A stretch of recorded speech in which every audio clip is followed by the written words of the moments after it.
여러분 이렇게 살다가 깜짝 놀랄 때, 갑자기 깜짝 놀랄 때, 물건이 갑자기 확 떨어지거나 아무도 없는 줄 알았는데 어디서 갑자기 사람이 확 튀어나오거나 깜짝 놀랄 때 뭐라고 반응을 하십니까?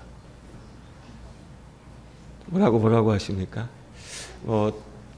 우리 마음 같으면 또 교회에서 이렇게 질문하면 은혜롭게 주여 해야 될 것 같은데, 주여, 아버지여 이래야 될 것 같은데, 그런 분들도 계시고요. 아버지들 좀 서운하게 보통 또 엄마야 이러시는 분들도 계시더라고요. 그래도 엄마야가 낫지. 이제 아이씨 쪽으로 가신 분들은 이제 험한 말 나오고 이러면 또 안 되는데 어떻게 하신지 모르겠습니다. 순간적으로 놀라면 나도 모르게 딱 튀어나오는 말이 있습니다. 순간은 그렇다고 하고 우리 삶을 쭉 살다가 어려움에 부딪혔을 때, 고난에 부딪혔을 때 그때 나의 반응은 어떤가를 한번 생각해 봅니다. 힘들 때 나는 어떻게 하는가? 여러분 어떻게 하십니까? 누군가는 침대로 가서 이불을 뒤집어 쓰고 누워 잠들 수 있습니다. 자는 게 내가 마음이 편해지는 거야. 누군가는 이럴 땐 누굴 만나야 돼. 전화 꺼내서 눈에 보이는 대로 사람들 연락해서 좀 보자, 만나자, 나가자. 내가 밥 살게. 만납시다. 사람들을 좀 만나야 내가 일단 힘이 나는 경우도 있습니다. 또 많은 사람들은 그 문제를 붙잡고 씨름합니다. 이걸 어떻게 해결해야 될까? 이걸 어떻게 해결해야 될까? 그걸 붙잡고 계속 하는 사람도 있겠죠. 여러분 어떻게 하십니까? 내 삶의 문제와 어려움에 부딪혔을 때 나는 어떻게 하는가? 나는 누구를 찾는가? 나는 어디에서 힘을 얻으려 하는가? 오늘 말씀은 이 단순한 질문에 대한 분명한 답입니다. 그리고 사실 우리는 이 답을 모르지 않습니다. 이미 알고 있습니다. 다만 그 답을 알면서도 그 답대로 살아갈 용기가, 믿음이, 열심이 부족할 뿐이죠. 오늘 다니엘의 삶 가운데 위기가, 어려움이 닥쳐왔습니다. 그 어려움은, 그 위기는 사실 다니엘과는 아무런 상관도 없는 자리에서, 다니엘이 어찌할 수 없는 자리에서 벌어진 일들로부터 시작됐습니다. 2장 1절의 말씀에 보면 느부갓네살이 다스린 지 2년이 되는 해에 느부갓네살이 꿈을 꾸고 그로 말미암아 마음이 번민하여 잠을 이루지 못한지라 라고 이야기합니다. 느부갓네살은 바벨론의 왕입니다. 유다를 멸망시켰던 장본인이고요. 바벨론을 거대한 제국으로 세웠던, 바벨론의 입장에서 보면 위인 그 자체입니다. 영웅이죠. 영웅, 위대한 왕, 대왕이라 불릴 만한 그런 사람이었습니다. 그 느부갓네살의 때에 그가 꿈을 꾸고 그가 마음이 번민하여졌습니다. 고민이 됐습니다. 마음이 괴로워졌죠. 꿈자리가 좋지 못하니까 마음이 뒤숭숭해진 이런 상황이었습니다. 그럴 수 있죠. 그런데 여기서도 우리가 한 가지 생각하게 됩니다. 사람이 그렇습니다. 사람이. 느부갓네살, 다시 말씀드리지만 그 시대의 최고의 영웅, 정말 모든 것을 다 가진 사람이었습니다. 그런데 그 사람도요, 마음이 번민하여 잠을 이루지 못합니다. 편하게 잠을 이루지 못한 날들이 아마 우리 성도님들 다 기억이 있으실 겁니다. 이유가 뭐가 됐든지 간에 잠이 오지 않는 날, 괴로운 시간, 슬프고 어려운 시간, 답답한 시간들이 우리에게 있습니다. 나만 그런 것 같습니다.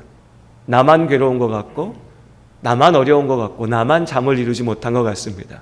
저 사람은 돈이 많으니까 편히 자겠지. 저 사람은 높은 자리에 있으니까 괜찮겠지. 저 집안은 화목하니까. 저 사람은 건강하니까. 저 사람은 내가 볼 때 다 가졌으니까 아무 문제 없겠지. 여러분, 그런 사람은 없습니다. 다 가진 사람, 느부갓네살 왕도 마음이 번민하여 괴로워서 잠을 이루지 못합니다. 사람의 삶이라는 것이 그렇습니다. 인간의 성공이라는 것이 그렇게 초라하고 부질없는 것입니다. 성공을 깎아내리고 폄훼하자는 거 아닙니다. 야, 그거 열심히 살아봤자 다 똑같아. 성공해봤자 다 보잘것없어. 나 그냥 대충 적당히 편하게 요만큼만 살 거야. 이거 말씀드리는 게 아닙니다. 그렇게 비겁하고 못나고 도망치면서 숨어서 남들 비아냥대고 깎아내리면서 살면 안 됩니다. 열심히 살고 세상에서 성공하고 무언가를 가지고 누리고 주장할 수 있는 건 의미 있는 일입니다.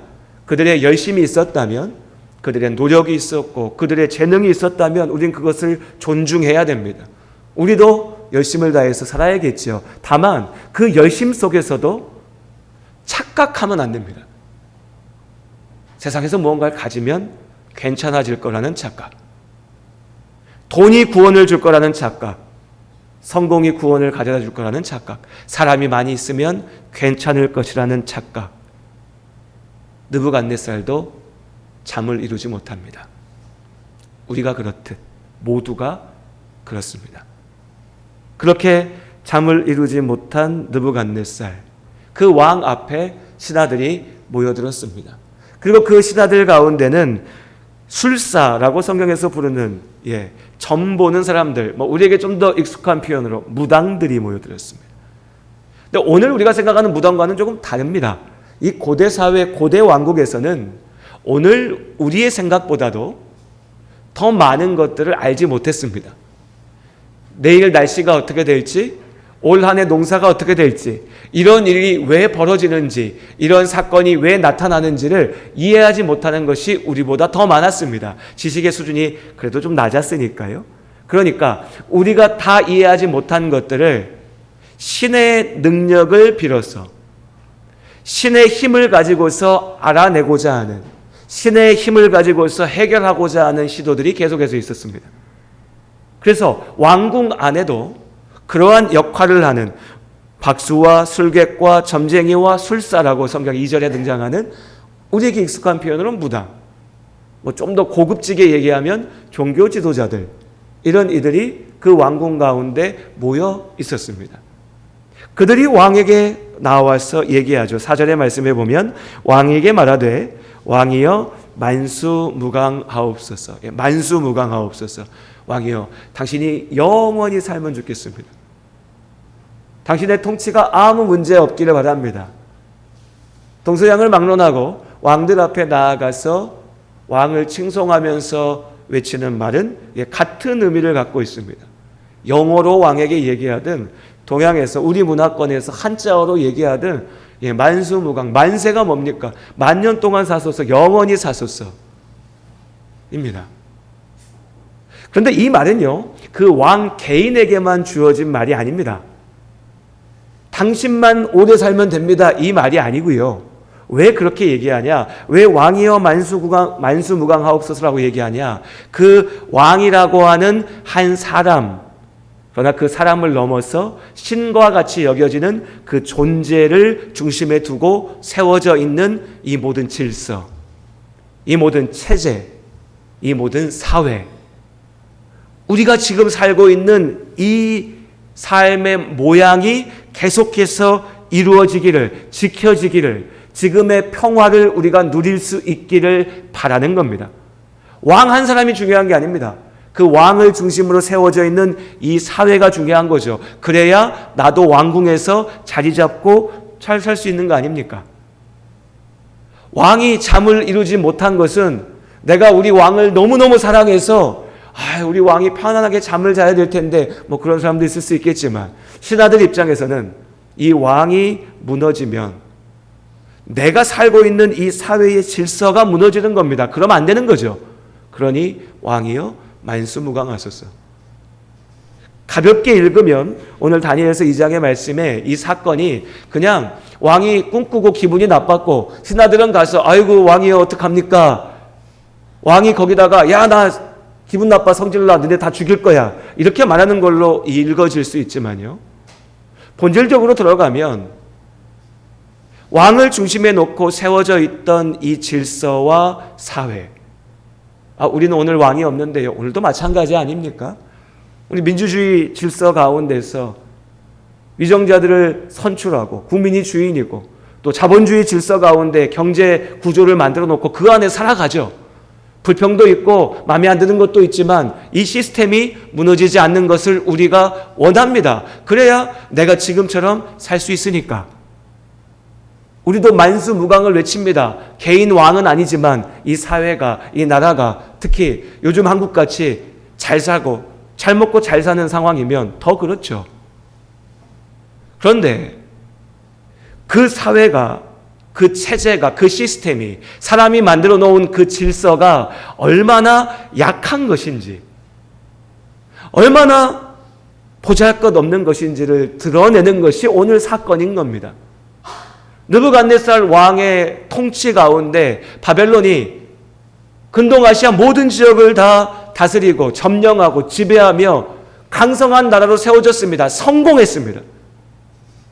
그런데 그 성공을 이끌었던 왕이 잠을 이루지 못하고요. 그러니 그 왕을 위로하기 위해서, 그 왕의 마음을 붙잡기 위해서 이 신하들이 이제 하는 일은 뭡니까? 왕이여, 흔들리지 마십시오. 당신 잘하고 있습니다. 아무 문제 없습니다. 우리의 이 시스템은, 우리의 체제는 완벽합니다. 우리 지금같이만 가면 됩니다. 이렇게 살면 됩니다. 이걸 주장하고 가르치고 설득하고 위로하는 것이 이 신하들의 역할이었다고요. 그래서 신하들이 와서 얘기합니다. 왕이여, 말만 하십시오. 우리가 그 꿈을 해석하겠습니다. 우리가 당신 마음 편하게 하겠습니다. 우리가 당신을 위로하겠습니다. 오늘도 세상은 똑같이 얘기합니다. 돈이 문제예요? 돈 벌게 해주겠습니다. 사람이 문제입니까? 사람이 있게 하겠습니까? 내 마음이 불안하고 떨리고 힘들어서 문제예요? 내가 거기에 대한 답을 주겠습니다.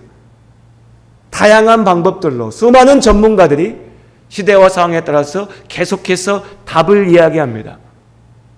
이 문제만 해결되면, 이 상황만 벗어나면, 지금의 두려움만 괜찮아지면, 그러면 아무 문제 없다고, 우리는 괜찮게 살 수 있다고. 이 순간에 이 왕이 그렇게 얘기했으면 문제가 그냥 해결됐을 겁니다. 평소처럼요. 평소처럼. 그래, 내가 이런 꿈을 꿨는데 마음이 너무 불안해. 내가 이런 꿈을 꿨는데 이게 아무래도 안 좋은 뜻인 것 같아. 이거 어떻게 하지? 라고 말했을 때 신하들이 그 말을 듣고 왕이여, 이렇게 저렇게 해석하면 이거 좋은 뜻입니다. 왕이여, 이렇게 해석하면 우리가 이렇게 대책을 찾을 수 있습니다. 왕이여, 그 문제는 이렇게 해결하면 됩니다. 여러 가지의 대책을 가져오고 답을 가져오고 그 마음을 위로하고 그렇게 넘어갈 수 있다면 그냥 그렇게 끝났을 겁니다. 그런데 여기서 왕이 뭐라 얘기하냐면요. 그래, 너네가 이 문제를 좀 해결하면 좋겠는데, 너네가 정말 이 문제를 해결할 능력이 있으면 내가 무슨 꿈을 꾸었는지부터 알아와 봐라. 내가 무슨 꿈 꿨는지 말하고 그 다음에 그 꿈에 대한 해석을 가지고 와봐. 그러면 내가 답을 찾을 수 있을 것 같다라고요. 이어지는 5절 이하의 말씀은 이 상황을 갖고 왕과 실랑이를 벌이는 그 신하들의 모습이 나타납니다. 바벨론의 대왕 앞에서 무언가 반론을 제기하고 거꾸로 무언가를 묻는다는 것은 목숨 내놓고 해야 될 일입니다. 왕이 기분 나빠서 저놈 끌어내 하면 끝이거든요. 그런데도 신하들이 말을 안 할 수가 없었습니다. 왜요? 감당할 수 없는 일이거든요. 병원에 왔는데 어디가 아픈지 얘기를 해줘야 고치죠. 그런데 가서 의사 선생님 얼굴 딱 쳐다보면서 자, 지금부터 나를 보고 어디가 아픈지 당신이 찾아내서 고쳐주십시오 라고 하면 어떻게 하겠습니까? 쫓겨나겠죠. 의사 선생님이 쫓아낼 겁니다. 무슨 소리 하냐, 당신 영업방해 하려고 왔냐. 오늘 왕의 말을 들은 이 신하들의 마음도 딱 그런 겁니다. 우리가 할 수 있는 건 뭐냐면, 왕이 무언가 문제를 말하면 우리가 그동안 쌓아왔던 많은 지식들과 많은 데이터와 많은 경험과 우리 나름의 전문적인 여러 가지 방법들을 가지고서 그 왕의 마음을 평안하게 만들어주는 것이 우리의 역할이었습니다. 그 상황 속에서 나름의 이 나라를 통치해 갈 수 있는 방법들을 제시하는 것이 우리의 역할이었어요. 그런데 오늘 왕이 이 신하들에게 묻는 것은 우리가 지금까지 해왔던 그 방식의 문제가 아닌 겁니다. 우리가 지금까지 주었던 그 답이 아닌 거예요. 더 본질적인 것을 묻는 겁니다. 너희가 인생의 본질이 무엇인지, 세상의 본질이 무엇인지, 삶의 주인이, 내 인생의 주인이 누구인지, 내가 어떻게 사는 것이 온전한 것인지 말할 수 있느냐? 세상은 답합니다.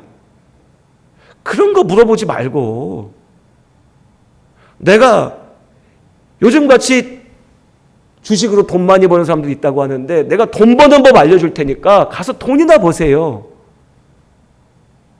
그런 소리 하지 말고 내가 어떻게 하면 사람들 안에서 인기를 끌 수 있는지, 사람들 앞에서 좋은 평판을 얻을 수 있는지 알려줄 테니까 당신이 이렇게 해서 사람들이나 많이 모으세요. 어떻게 하면 더 아름다워지고 어떻게 하면 더 멋있을 수 있는지, 어떻게 당신의 외모를 더 잘 가꿀 수 있는지 알려줄 테니까 그렇게 가서 사람들 앞에서 내가 이렇게 멋지고 아름답고 훌륭한 사람인 거 드러내고 그렇게 사세요 라고 이야기하는 겁니다.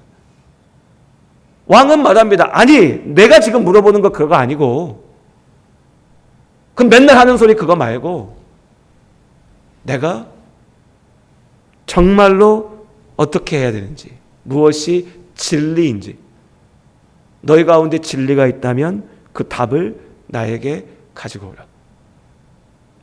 답답해하던 왕, 그리고 답답해하던 신하들도 답답하죠. 평소 하던 대로 안 되니까. 마침내는요, 12절의 말씀에 보면 왕이 이로 말미암아 진노하고 통분하여 바벨론의 모든 지혜자들을 다 죽이라 명령하니라. 왕이 열받은 겁니다. 야, 니네 어째까지 말대꾸하고 덤비고 내가 하라면 할 것이지. 이 시스템의 문제입니다. 이 체제의 한계죠. 왕 말 한마디면 그 어떤 사람도, 그 어떤 지혜자도 하루아침에 죽어나갈 수밖에 없는, 바벨론의 그 성공과 번영이라고 하는 것이 얼마나 초라한 것이고 얼마나 위태로운 것이고 얼마나 약한 것인지 따지고 보면 그냥 그 전날 밤 왕이 꿈꿔서 마음이 불안하니까 내 성질대로 야, 내 꿈 못 알아오면 너네 다 죽어, 이거란 말입니다. 그 사회에 의지하여서 붙어서 살면서 나는 너무 높은 자리에 있고, 야, 너는 나보다 낮은 자고, 나는 바벨론 정통이고 너는 포로로 끌려온 유대인이고, 그 안에서 높고 낮고 자랑하고 무시하고 큰소리치고 눈치 보고 그러며 부대끼며 살아가는 사람들, 그때나 지금이나 세상이 그런 모습인 겁니다. 그리고 그 불똥이 애꿎은 다니엘에게도 튀었죠. 왜냐하면요, 왕이 내가 다 죽일 거라 라고 얘기했던 그 지혜자들 가운데 다니엘이 속해 있었거든요. 다니엘도 그렇게 왕궁에 들어가서 때로는 왕의 비위도 맞추고 신비로운 영적인 것들도 해석해주고 또 나라의 정책의 일들도 해결하는, 그 모든 것들을 관할하는 것이 지혜자라고 불리는 인재풀이였는데, 그 당시에 다니엘도 그들 가운데 속해 있었거든요. 그러니 하루아침에 나와 아무 상관없는 자리에서 일어난 일들 때문에 다니엘이 죽을 지경에 놓이게 된 겁니다. 그리고 그 소식이 다니엘의 귀에까지 들어왔습니다. 아직 젊은 관원이었던 다니엘, 높은 자리에 없었으니까 왕의 궁정에서 당장 일어났던 그 자리에 다니엘은 없었어요. 그러니까 무슨 일이 벌어지는지도 몰랐습니다. 나중에 소식으로 들어서 알게 됐어요. 왕이 꿈을 꿨는데 그 꿈이 무엇인지부터 알아오고 그 다음에 그 꿈에 대한 답을 찾아와야 된다. 여러분 같으면 무슨 마음 드시겠습니까? 내가 그래도 내 업으로 삼고 있는 일을 정말 열심히 잘하고 있단 말이에요. 내가 사업 잘하고 있어요. 그런데 내 사업과는 아무 상관없이 내가 찾아오는 우리 고객들, 손님들한테도 아주 친절하게 잘하고 좋은 평판도 얻었고 정말 내 신앙 양심에 부끄럽지 않게 열심히 잘 살고 있는데 나랑 아무 상관없이 저 물 건너 어디 다른 나라 뭐 미국의 대통령이 중국의 무슨 주석이 한마디 던진 말 때문에 무슨 경제 분란이 생기고 위기가 찾아오고 우리나라가 어려워지고 그래서 결과적으로 내 사업에도 어려움이 생기며 여러분 이거 얼마나 답답할 노릇입니까? 이거 얼마나 황당한 일이에요. 내가 게을러가지고 오늘 일하러 가야 되는데 안 갔기 때문에 어려움이 닥치면 그래 내가 왜 그랬을까 내가 열심히 해야지라고 생각하는데 내 힘과 내 뜻과 내 능력으로 할 수 없는 이 어려움이 닥쳐왔을 때 나 어떻게 해야 되는가? 다니엘이 도대체 무슨 잘못입니까? 또 다니엘이 뭘 어떻게 할 수 있겠습니까? 그런데 나는 죽을 지경에 놓이게 됐죠. 그럼 이 상황에서 다니엘은 어떻게 했는가? 17절에 말씀해 보면 다니엘이 집으로 돌아가서 집에 갔습니다. 그리고 그 친구 하나냐와 미사엘과 아사랴에게 유다에서 같이 끌려왔던 그 친구들이 같이 지내고 있었나 봐요. 그들에게 그 일을 알리고 그 친구들도 마찬가지였거든요. 다니엘처럼 지혜자로 바벨론 왕궁의 일꾼으로서 준비되어지고 있었습니다. 젊은 관원으로서 이제 자리에 나가서 서 있었습니다. 그런데 하루아침에 다 죽게 됐습니다. 그 일을 알렸습니다. 자, 그럼 이제 앞서 드렸던 질문 어떻게 해야 될까요? 어떻게 해야 되겠습니까? 야, 큰일 났다. 이거 답이 없는데 어떡하지? 아유, 모르겠다. 난 그냥 저 바다에 가서 바다 보면서 낚시라도 하면서 좀 마음이나 좀 가라앉혀야겠다. 어떻게든 되겠지.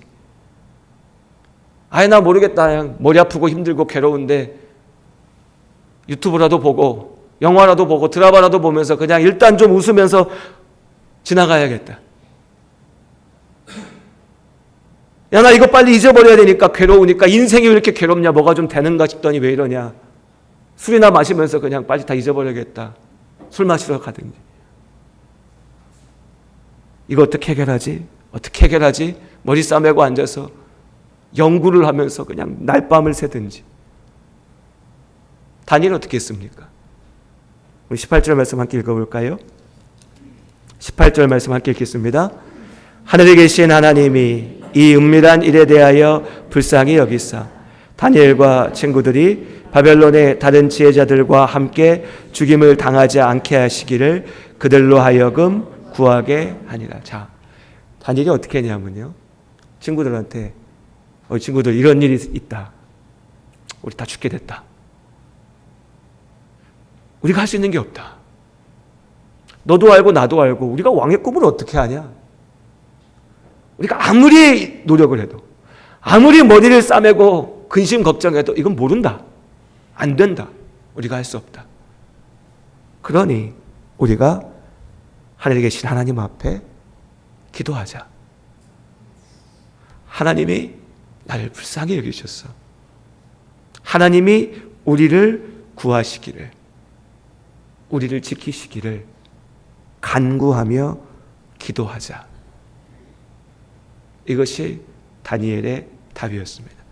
이것이 다니엘의 반응이었습니다. 그리고 다니엘과 친구들은 그렇게 기도했습니다.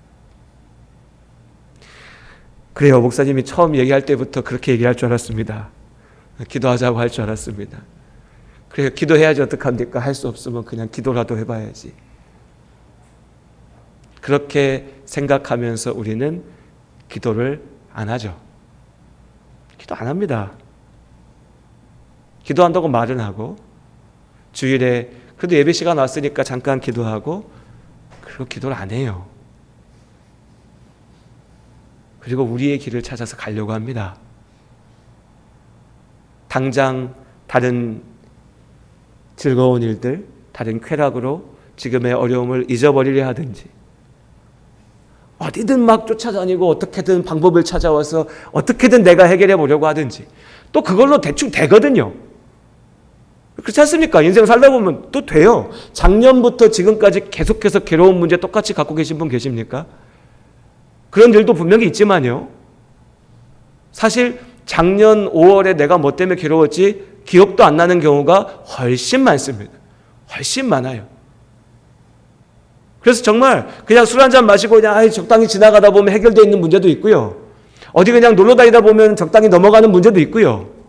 그리고 또 내가 막 이 사람 저 사람 만나고 다녀서 그 사람들 도움받아서 문제 해결할 수도 있고요. 머리를 싸매고 막 연구해 봤더니 어떻게든 답이 찾아지는 경우도 있습니다. 그러니까 우리는 그냥 그렇게 넘어가려고 합니다. 그냥 그렇게 적당히 가다가 감당할 수 없는 문제 앞에 섰을 때 그때 무너지는 겁니다. 그때 무너져요. 그런데 그때가 되면 기도가 안 나옵니다. 그때가 되면 기도하지 않아요. 그때가 돼도 내가 하던 대로의 버릇으로 도망쳐 갑니다. 괴로워하면서 답을 찾으려고 발버둥 치든, 아유 모르겠다 나만의 방식으로 그냥 다 무시하고 눈 감고 귀 가리고 적당히 어떻게 넘어가려고 하든, 그리고 마침내 다 포기하고 무너져 버리든. 다니엘은 기도했습니다. 적당히 기도하지 않았습니다. 대충 기도하지 않았습니다. 어떻게든 되겠지 기도하지 않았습니다. 하나님을 믿음으로, 하나님께서 나를 지키시고 나를 살리시는 하나님이심을 분명히 믿으며 기도했습니다. 우리가 그렇게 기도할 수 있기를 원합니다. 예수를 믿는다 하는 우리가 기도의 능력을 무시할 때가 참 많이 있습니다. 이것저것 해보고 하는 데까지 해보고 그래도 안 되면 기도도 한번 해보고, 그렇죠? 그래도 안 되니 내가 기도에 모든 걸 걸어야겠다가 아니라 그래도 안 되니 기도도 한번 해보고, 기도 한두 번 해봤는데 안 들어주시니까 그럼 또 다른 데서 방법을 찾아보고, 기도했는데 안 들어주네, 하나님 없네. 우리의 약함입니다. 우리 솔직히 그렇지 않습니까? 제 안에도 그런 약함이 있습니다. 별 큰 문제 아닌 것 같으니까, 살만하니까, 괜찮으니까. 우리 하나님께서 우리의 기도를 통하여 일하시는 하나님이신 줄로 믿습니다. 오늘 설교 가운데 여러분 우리가 기억할 것 딱 하나입니다. 기도하자. 기도해야 된다. 기도 가운데 하나님이 살리신다. 특별히요, 오늘 다니엘이 기도하면서 나 혼자 기도하지 않았습니다. 가서 친구들에게 말하죠. 우리가 함께 기도하자. 그들로 하여금 구하게 한다. 친구들한테 기도하게 했어요. 나도 기도하고요, 우리 함께 기도하자라고 얘기합니다. 중보하며 함께 기도하는 우리의 기도 가운데 하나님께서 분명하게 들으시는 줄로 믿습니다. 우리 왜 주일날 예배드리면서 모여서 기도합니까? 왜 수요일 저녁에 기도의 시간 함께 모여서 중보하며 기도합니까? 그냥 착해 보이려고요? 내가 이렇게 훌륭한 사람이에요, 내가 이렇게 착한 사람이에요, 나는 내 기도만 하는 게 아니라 다른 사람을 위해서도 기도해줘요, 의롭고 선해 보이려고 그렇게 합니까? 아닙니다. 우리가 함께 기도할 때 하나님께서 우리의 기도 가운데 역사하심을 믿습니다. 나를 통하여 내 사랑하는 이를 위하여 기도하게 하시고 우리의 그 중보의 기도를 통하여 하나님께서 역사하신 줄로 믿습니다. 그렇게 우리가 기도합니다. 아파하는 우리의 믿음의 가족들을 위하여서 기도합니다. 믿음 안에 위태롭고 흔들리는 이들을 위하여서 기도합니다. 우리의 믿음의 다음 세대 아이들을 위하여서 기도하고 우리의 교회를 위하여서 기도합니다. 우리의 기도 가운데 하나님께서 역사하십니다. 20절 이하에 이어지는 말씀들 길게 얘기하지도 않습니다. 다니엘이 하나님 앞에 기도했고요. 그럼요, 기도에 뭘 더 말을 붙입니까? 뭐 이러저러한 제목을 붙일 것도 없고 형식을 달 것도 없습니다. 기도했습니다. 기도했더니 하나님께서 다니엘에게 답을 주셨습니다. 그리고 다니엘은 하나님을 찬양합니다. 하나님을 찬양합니다. 하나님 앞에 감사합니다. 그 하나님이 나의 삶의 주인이심을 고백합니다. 우리도 다니엘처럼 하나님의 살아계심을 경험할 수 있기를 원합니다. 주 안에 사랑하는 성도님들, 기도 가운데 하나님의 일하심을 경험하시기를 주님의 이름으로 축복합니다. 벌써 수년 전인데 일본에서 그런 일들이 사회 문제가 됐던 적이 있습니다.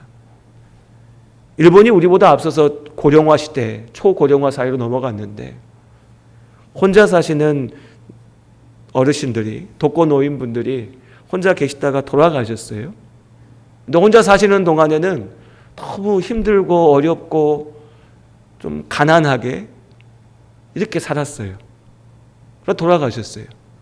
돌아가시고 나서 가족들이, 유가족이나 혹은 이제 혼자 계신 분들은 뭐 관에서 나와서, 관청에서 나와서 가서 이제 유품을 정리하고 이렇게 보는데 들춰보니까 집안에 현금이 수억이 쌓여 있는, 한 사람 두 사람이 아니라 여러 사람들이, 그런 모양들이 사회적인 이슈가 됐던 적들이 있습니다. 지금도 그럴 겁니다. 그리고 우리 사회도 그럴 거예요. 그럼 어떻습니까, 여러분? 어쩌면 우리가 영적으로 그런 삶의 모양을 살아가고 있는 것이 아닌가. 무슨 말이냐면 하나님께서 우리를 사랑하셔서 우리를 구원하신 줄로 믿습니다. 하나님께서 우리의 기도를 들으시는 줄로 믿습니다. 자신이 없으십니까? 하나님께서 우리의 기도를 들으시는 줄로 믿습니다. 그 믿음으로 우리는 기도하는 겁니다. 그런데 하나님께서 그렇게 우리에게 약속하셨는데, 하나님께서 우리에게 주신 것들이 그렇게 우리 안에 있는데 우리가 그것을 사용하며 사는 것이 아니라 저 어디 구석에 밑에다가 숨겨두고 아무도 모르게, 나도 모르게, 마치 그런 게 나에게 없는 사람인 것처럼 산다면 여러분, 그거 얼마나 슬픈 모양입니까? 얼마나 슬픈 삶입니까?